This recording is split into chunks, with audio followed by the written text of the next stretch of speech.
नमस्कार मैत्रिणींनो, राणी क्रिएटिव्ह कॉर्नरमध्ये तुमचे मनापासून स्वागत। तर आज ना आपण अगदी सोप्या पद्धतीने कुर्तीचे मापे कशी घ्यायची ते आपण ह्या व्हिडिओमध्ये पाहणार आहोत। तर तुम्हाला कुर्तीचे मापे कशा पद्धतीने घ्यायचे ते व्यवस्थित पाहायचं असेल तर व्हिडिओ पूर्ण नक्की पहा। तर सर्वात अगोदर पहा, मी ते सर्व लिहून ठेवलेलं आहे आपल्याला कशा कशाचे मापे घ्यायचे। तर सर्वात अगोदर आपल्याला छातीचं माप घ्यायचे, तर छाती लिहून घ्यायचे सर्वात अगोदर। त्यानंतर आपल्याला उंची लिहून घ्यायचे, कमर घेर, सीट घेर, शोल्डर, मुंडा, हात उंची, दंड घेर, पुढचा गळा, मागचा गळा आणि कट उंची। तर हे सर्व आपल्याला वहीमध्ये अगोदर लिहून घ्यायचे आणि त्यानंतरच आपल्याला कुर्तीवरती मापे घ्यायचे आणि त्यानंतर ह्याच्यामध्ये लिहून घ्यायचे। तर पहा, मी इथे कुर्ती घेतलेली आहे, व्यवस्थित ना आपल्याला पहिली ठेवून घ्यायची किंवा प्रेस करून घ्यायची। जर चुरगळलेली असेल तर ही कुर्ती चुरगळलेली नव्हती, मी व्यवस्थित पहिली पहा अशा पद्धतीने ठेवून घेतलेली आहे। त्यानंतर ना आपल्याला सर्वात अगोदर ना आपल्याला कुर्तीची उंची घ्यायची आणि उंची मोजताना ना पहा, पट्टी ना आपल्याला शोल्डर पाशी ठेवायची। अशा पद्धतीने आपला गळ्याचा भाग जिथे आहे तिथे पट्टी ठेवायची आणि खालीपर्यंत अशा पद्धतीने पहा पकडून त्यानंतर आपल्याला उंची घ्यायची। तर पूर्ण उंची येत होती 39 इंच, ती 39 उंची आपण लिहून घेऊ। त्यानंतर आपल्याला छातीचं माप घ्यायचे, त्यासाठी पहा दोन्ही मुंड्याच्या खाली ना पहा अशा पद्धतीने आपल्याला पट्टी ठेवायची आणि आपल्या दोन्ही साईडचे जे मुंडे आहे ना त्याचा कपडा थोडासा ओढून घ्यायचा आणि नंतर माप घ्यायचे। याने काय होईल, जेव्हा आपण फिटिंग करू ना तेव्हा आपलं व्यवस्थित पहा अशा पद्धतीने कपडा ओढून घेतला ना, व्यवस्थित जर माप घेतलं तर आपल्याला टाईट होणार नाही। त्यासाठी थोडासा ओढून घ्यायचा आणि नंतर त्याचं माप घ्यायचंय, कमरेचंही आणि सीटचंही।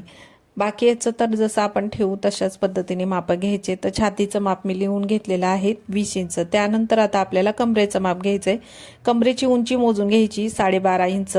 तर कमरेची उंची आपण 12.5, 13 आणि 14 इंचावर घेऊ शकतो। आणि पहा आता दोन्ही बाजूच्या टॉपची जी आहे ना ती गोलाई, तर बरोबर मधोमध मी तिथे उंची मोजून घेतली। तर माझी पूर्ण उंची येत होती 12.5, तिथून मी आता कमरेची रुंदी मोजून घेते आणि कपडा व्यवस्थित पहिला पहा अशा पद्धतीने ओढून घ्यायचा आणि नंतरच कमरेची उंची रुंदी घ्यायची। तर पूर्ण रुंदी येत होती 18 इंच।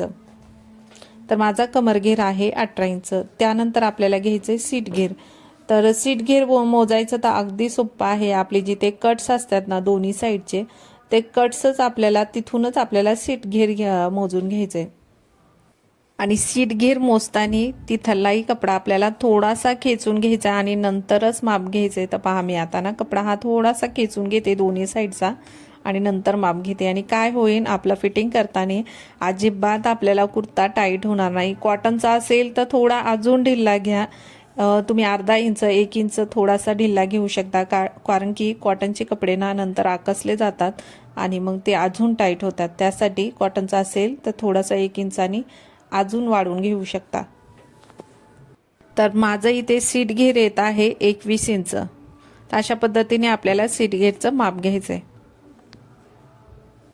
त्यानंतर आपल्याला कट उंचीचं माप मोजून घ्यायचंय। तर दोन्ही साईडचं जिथे कट्स असतात ना तर एका साईडचेच पहिले मोजून घ्यायचे, दोन्ही साईड्स मोजायची गरज नाही। आपण एका साईडनेच कट उंचीचं माप मोजून घेणार आहोत। तर पूर्ण कट उंचीचं माप येत होतं 19 इंच।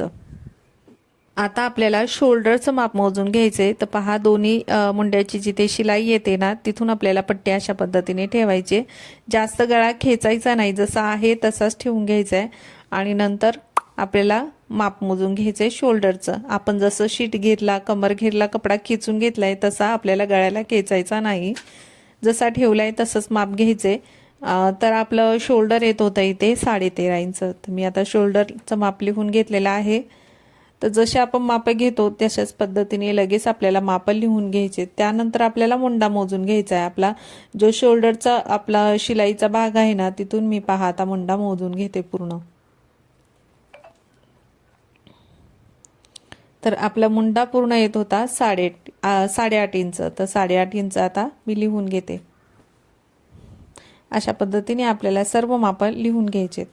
आता आपल्याला पुढच्या गळ्याची आणि मागच्या गळ्याची उंची मोजून घ्यायची आहे। तर पहा आता मी शोल्डरच्या इथे पट्टी ठेवलेली आहे आणि पुढचा गळा आपला येत आहे 6 इंच आणि मागचा गळा आपला 4 इंचावर येत आहे। अशा पद्धतीने आपल्याला गळ्याचे माप लिहून घ्यायचे।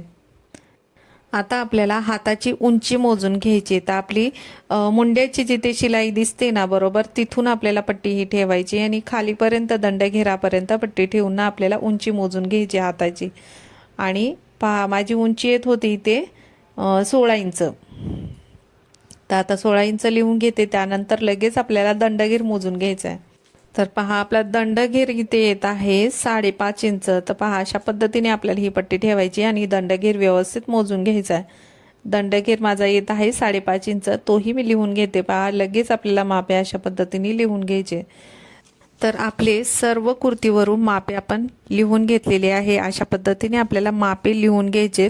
आणि छाती, कमरघेर आणि सीटघेर याचे आपल्याला दुसरा भाग घ्यायचा आहे. आपण चौथा भाग लिहून घेतलेला नाही, फक्त दुसरा भाग. आपण जशी कुर्ती ठेवली तसंच आपण माप घेतलेलं आहे. पाठीमागच्या भागाचा आपण माप घेतलेला आहे, म्हणजे आपण दुसऱ्या भागाचं माप लिहून घेतलेलं आहे. तर पहा आपली छाती आहे 20 इंच, उंची आहे 39 इंच, कमरघेर आहे 18 इंच, सीटघेर आहे 21 इंच, शोल्डर आहे 13.5 इंच, मुंडा आहे 8.5 इंच, हात उंची आहे 16 इंच आणि दंडघेर आहे 5.5 इंच. पुढचा गळा आहे 6 इंच, मागचा गळा आहे 4 इंच आणि कट उंची 19 इंच. अशा पद्धतीने आपले हे पूर्ण माप लिहून झालेले आहे. आणि छाती पहा आपण दुसरा भाग घेतलाय ना 20 इंच, तर त्याचा चौथा भाग येतो 40 इंच. तर 40 छाती हे माप आपण कुर्तीवरून घेतलेलं आहे. तर अगदी सोप्या पद्धतीने कुर्तीचे मापे कशी घ्यायची ते तुम्हाला मी ह्या व्हिडिओमध्ये दाखवलेलं आहे. आणि पुढच्या व्हिडिओमध्ये आपण याची कटिंग पाहणार आहोत. तर तो पण व्हिडिओ नक्की पहा. व्हिडिओ आवडला असेल तर व्हिडिओला लाईक, शेअर, सबस्क्राईब नक्की करा. धन्यवाद.